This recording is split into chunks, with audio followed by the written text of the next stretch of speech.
Ang isa pang salin sa exhortation ay encouragement o pagpapalakas loob.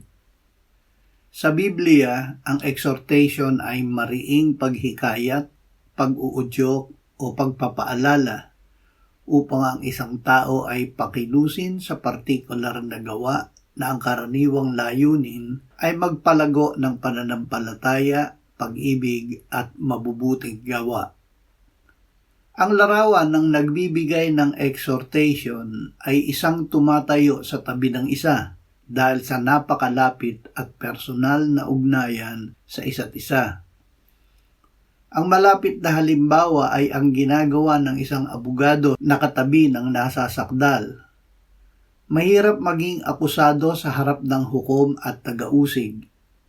Ngunit kung katabi niya ang kanyang abogado na nagtatanggol sa kanya, ito ay nagpapalakas ng kanyang loob na harapin ang usapin laban sa kanya.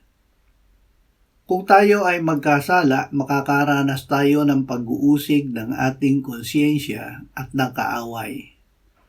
Ngunit ang Diyos ay may exhortation para sa atin.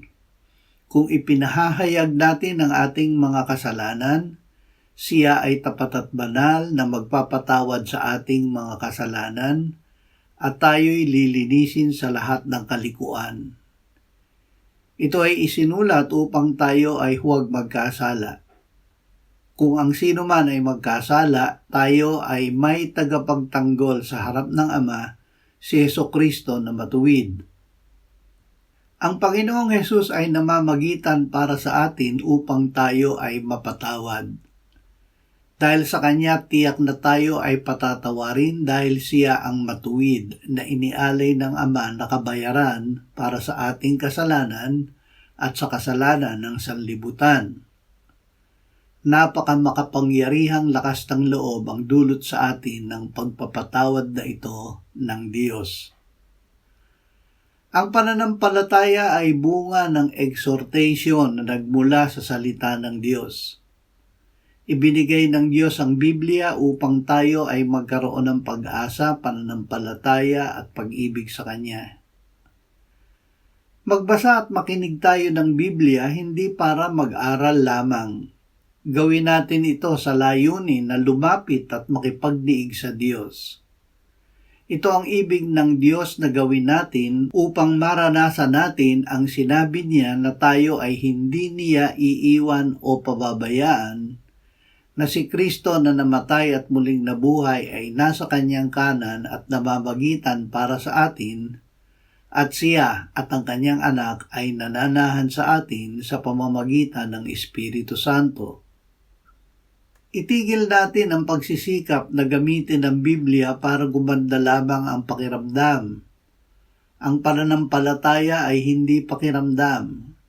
Ito ay pagiging tiyak sa Diyos na ating inaasahan kahit hindi natin Siya nakikita. Habang kasama natin Siya, Siya ay hindi magmamaliw sa pagbibigay sa atin ng lakas ng loob. Sinabi ni Apostol Pablo, "Magalak kayong lagi, manalangin kayong walang patid. Sa lahat ng bagay ay magpasalamat kayo, sapagkat ito ang kalooban ng Diyos kay Kristo Jesus para sa inyo." Hindi natin magagawa ito gamit ang ating sarili, ngunit magagawa natin ito dahil Diyos mismo ang nagbibigay sa atin ng pagdanais at kapangyarihang magawa ito kapag sinunod natin Siya. Maging tagatupad tayo ng salita at hindi tagapakinig lamang. Huwag nating dayain ang ating sarili. Ang salita ng pananampalataya na inilagak ng Espiritu Santo sa ating puso ay nasa ating bibig. Ipahayag natin ang ating pananampalataya. Ipangaral natin ang salita, magsikap sa kapanahunan at sa di kapanahunan, magtuwid, manaway, mangaral na may buong pagtitiyaga at pagtuturo. Ito ay ating paglahok sa ginagawa ng Diyos na pagpapalakas ng loob. Hindi nangangahulugan na wala na tayong mararanasang kapighatian o hirap. Upang patingkarin ang kanyang exhortation sa atin, Gagawin ng Diyos na makaranas pa rin tayo ng mga ito, ngunit kalakip ang pagpapalakas ng loob na tayo ay magtatagumpay dahil siya ang gumagawa sa atin. Sa gayon, masigit na nagiging kwalipikado tayo na magpalakas ng loob ng iba.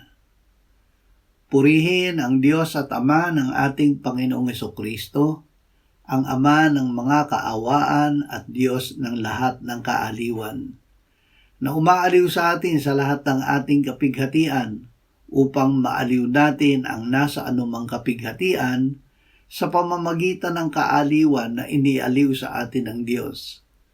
Sapagkat kung paanong sumasagana sa atin ang mga pagdurusa ni Kristo, sa pamamagitan ni Kristo ay sumasagana rin sa atin ang kaaliwan.